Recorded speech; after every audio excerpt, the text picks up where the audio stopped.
Hey guys, and welcome to another episode of The Problem With, the show where I go through all of the games that I want to play and discuss the issues I have with them. Today we're going to be discussing Destiny 2 and the fact that it's just gone to free to play. Now, as you can probably see from this, one of the biggest problems I've actually got with the game is the loading times. In 2019, I would expect far better loading times from a game, especially when you are trying to play online. The amount of time it actually takes to load into this screen alone is rather insane. We will be going through quite a few problems with this game because there is literally a catalogue of them. I'm very, very disappointed. I'm going to bear no bones about it. I was not happy with Destiny 2 whatsoever. Alright, so what other problems do I have with this game outside of the loading screen? Firstly, the controller and the way that it interacts with the game is very, very clunky at best. For me personally, to get the controller to work at all, I have to first press the start button and then come out the menu, and then I am able to move. It will not let me do that without doing that first, which is really, really annoying. Secondly, it is not very well optimized at all. I have had to turn the settings really, really down quite low and turned off the VSync and everything else in order to get this to so much as run on my PC.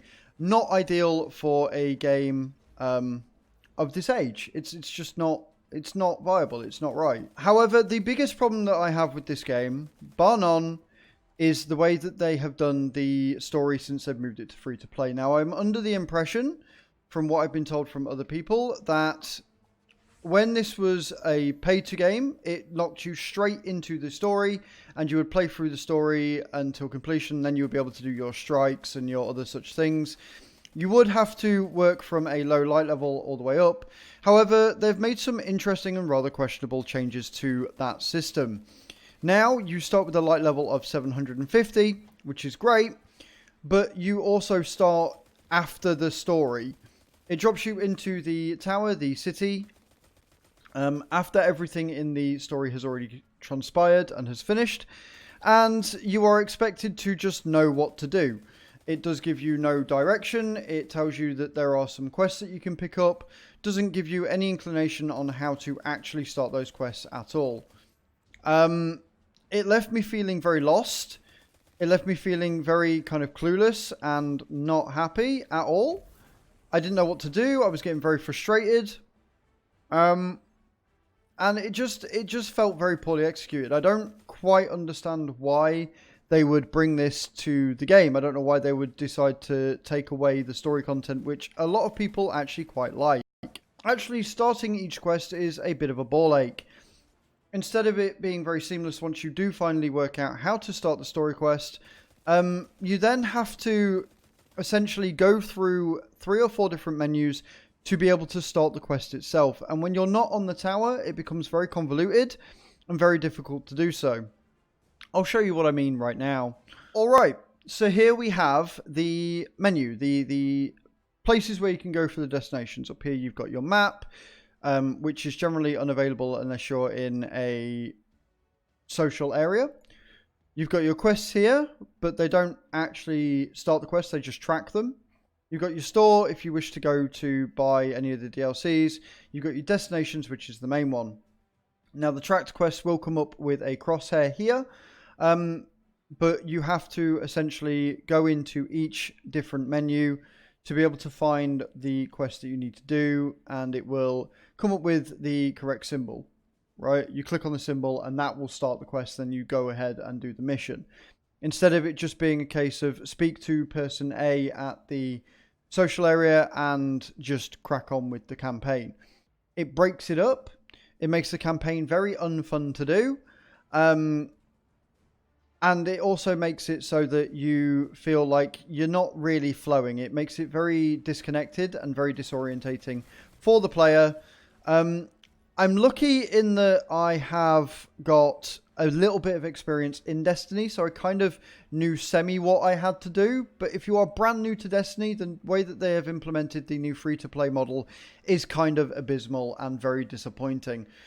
It doesn't help the game. I spent 3 hours almost on stream today trying to work out how to get the story campaign to actually work.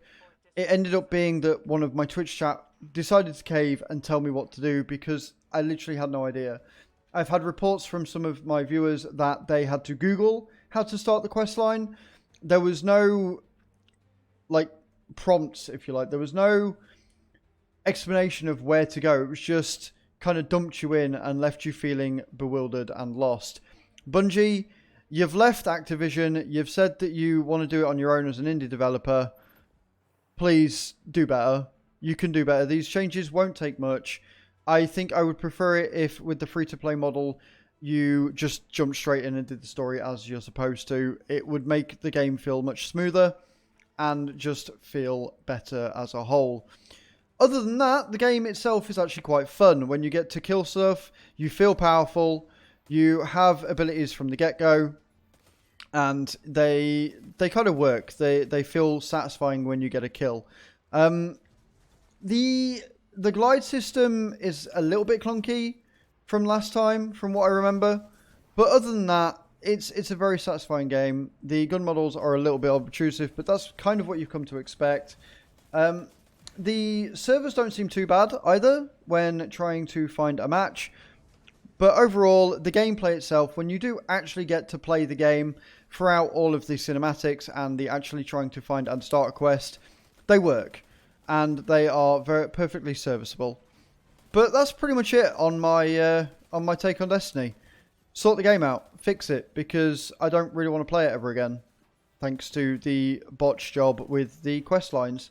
Thank you very much for watching, guys, and I shall see you all next time. Ciao, ciao.